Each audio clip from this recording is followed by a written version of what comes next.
मैं काशिफ पहल करता हूं पहल भारत पर। आज हम बात करने आए हैं बिहार विधान मंडल का जो पहला सत्र है वो चला और बड़ा हंगामा खेज चला। उसमें क्या हुआ कि जब राज्य की सबसे बड़ी पार्टी विपक्ष के तौर पर बैठी हो तो उसमें कहीं ना कहीं आपको वो बातें नजर आएंगी जो तेजस्वी यादव के उस भाषण में, जब वो विधान मंडल में खड़े होकर ये कहते हैं कि आप पर 1991 में मर्डर का केस है नीतीश कुमार को, और वो पुराने किसी केस की बात कर रहे होते हैं। और जब नीतीश कुमार उखड़ जाते हैं एज सीएम तो वो बोलते हैं ये बात विधानमंडल के खुद अंदर में, यही बात वो कह रहे हैं कि हाँ तुम्हारे पिता मेरे बड़े भाई के पिता समान के बेटे हो तुम, दैट इज वाई मैं तुमसे कुछ नहीं बोलता, इसलिए कुछ नहीं बोल रहा हूं, इसलिए कुछ नहीं करते। इससे समझ में आता है कि लड़ाई किधर जा रही है। फिर उसके जवाब में कमाल यह है कि राबड़ी देवी ने एक ट्वीट किया है जिसमें उन्होंने कहा है कि शर्म नहीं आती नीतीश कुमार को। जो उसका थीम है वो ये है कि एहसानमंद तो उनको लालू जी का होना चाहिए था, वो किस तरह से मेरे बेटे को पर एहसान कर रहे हैं उसको उप मुख्यमंत्री बनाकर, ये सोचने की बात है।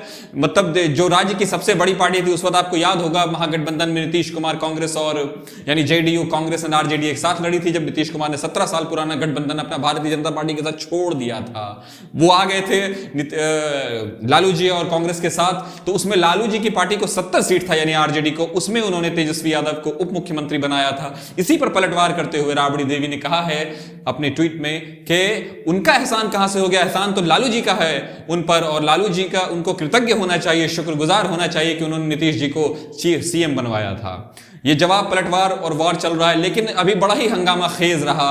वो चीफ मिनिस्टर बन गए हैं, उनको खुद तेजस्वी यादव ने कहा है कि आप या तो 19 लाख नौकरी दीजिए या सरकार पर एक ऐसे आंदोलन का आपको रूप देखना पड़ेगा जो आपने सोचा भी नहीं होगा। इस तरह की बातें चल रही हैं, विधानमंडल में हंगामा खेज है। इस बार की जो राजनीतिक हमने पार्टियों के समीकरण देखे हैं वही अपने आप में जुदा है। नीतीश कुमार जो बड़ी पार्टियों में सबसे कम सीट पर हैं, अगर हम कांग्रेस को हटा दें तो वो जो सबसे बड़ी पार्टी में जो सबसे कम सीट पर इस तरह से हैं वो मुख्यमंत्री हैं, और जो सबसे बड़ी पार्टी है नंबर ऑफ सीट्स के अगर नजरिए से देखा जाए तो वो विपक्ष में है। इस तरह की जब होती है तो विपक्ष और सरकार दोनों ही में जबरदस्त तनातनी हाउसेज में हमेशा देखी जाती है, वो लोकसभा का मामला हो या देश के किसी भी विधानसभा या विधानमंडल का मामला हो।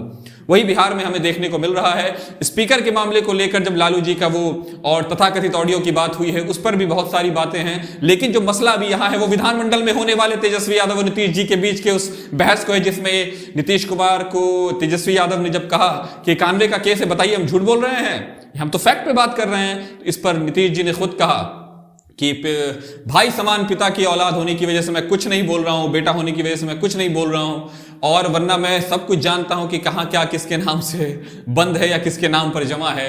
इस तरह की बातें हमारे विधानमंडल में चल रही हैं, और हम ये बताना चाहेंगे आपको कि इस तरह की चीजें अगर जब चलती हैं तो वो उसी वक्त चलती हैं जब विपक्ष भी मजबूत होता है। लेकिन लोकतंत्र में विपक्ष का मजबूत होना भी जरूरी है, लेकिन राजनीति में वो चालें नहीं होनी चाहिए जिस तरह की चालें आजकल भारतीय राजनीति में आम बात हो गई हैं, जिसको लेकर जनता उखड़ती नहीं है।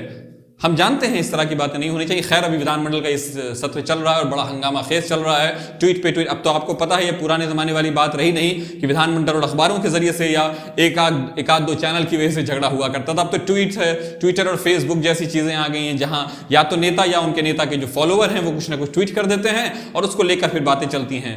तो हमें यह ध्यान रखना होगा कि इस बार हंगामा खेज हो, लेकिन हंगामे से कुछ नहीं होने वाला है। इस तरह के हंगामे से जो बेमकसद है, जिसमें आप देख सकते हैं पर्सनल लड़ाई है, व्यक्तिगत लड़ाई से जनता का कोई, वो जो बिहार की 14 करोड़ के आसपास की जनता है उसका कोई भला नहीं होने वाला है। भला तो उन्हीं कंक्रीट कामों से होने वाला है जो सरकारों को यहां देना चाहिए। जब समस्या बेरोजगारी की हो, समस्या शिक्षा की हो, जब समस्या लड़कियों की सुरक्षा की हो, जब समस्या धार्मिक सौहार्द और जातीय सौहार्द की हो, जब समस्या और इंफ्रास्ट्रक्चर्स की हो, स्कूल की हो, कॉलेजेस की हो, उस व्यवस्था पर ज्यादा जोर देना चाहिए। हमें व्यक्तिगत लड़ाई में नहीं पड़ना चाहिए। अभी भारत को जरूरत है उस बाढ़ से बचने की जो कोसी में आता है।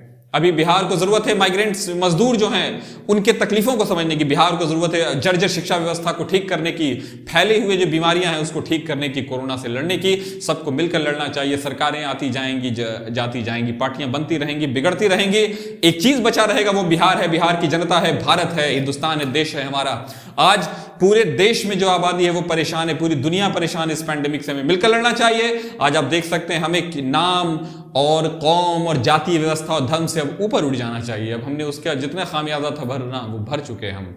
हमें विधानमंडल और संसद का इस्तेमाल अच्छे कानूनों को पास करने के लिए, जनता के हित के लिए जो काम हो रहा है उसके लिए करना चाहिए, ना कि इन सब बातों के लिए। नमस्कार।